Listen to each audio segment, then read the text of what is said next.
Kanwil Kemenkumham Babel ikuti BSK Policy Talk secara online. Badan Strategi Kebijakan Hukum dan HAM melaksanakan kegiatan BSK Policy Talk dalam rangka peringatan Hari Bakti Badan Strategi Kebijakan Hukum dan HAM pada Rabu 21 Februari 2024 yang dihadiri internal Kementerian Hukum dan HAM juga komunitas Kumham Muda dari seluruh kantor wilayah secara hybrid Kamis, 22 Februari 2024.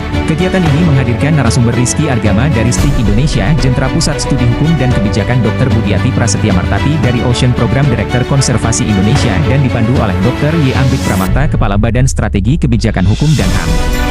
Kegiatan dilaksanakan di Aula Kebijakan Hukum dan HAM lantai 8. Pada tahun 2022 Indeks Kualitas Kebijakan (IKK) di Kementerian Hukum dan HAM sebesar 25,56 dari skala 100, sedangkan pada tahun 2023 IKK Kementerian Hukum dan HAM digawangi oleh Badan Strategi Kebijakan meroket menjadi 81,04 dari skala 100. Terdapat peningkatan yang sangat tajam terhadap kualitas kebijakan di lingkungan Kementerian Hukum dan HAM.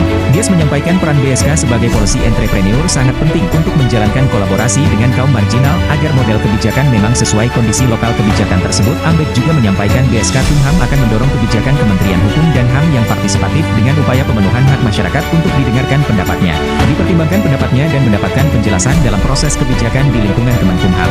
BSK Kumham akan mengawal proses kebijakan di Kemenkumham untuk mewujudkan kebijakan yang berkualitas dan berdampak bagi masyarakat. Seluruh proses kebijakan mulai dari agenda setting, pembentukan dan implementasi hingga evaluasi. BSK akan berperan sebagai knowledge entrepreneur, yaitu sebagai wadah yang mengelola pengetahuan dari masyarakat, akademisi atau knowledge produser lain menjadi kebijakan.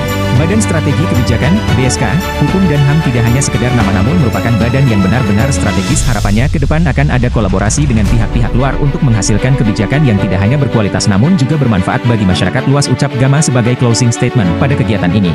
Turut mengikuti secara virtual dari kantor wilayah Kementerian Hukum HAM Kepulauan Bangka Belitung yaitu Kepala Bidang HAM, Suherman, Kepala Subbidang Pengkajian Litbang Hukum dan HAM, Poppy Rinavani, Kepala Subbidang Pemajuan HAM, Yulizar, beserta jajaran Bidang HAM.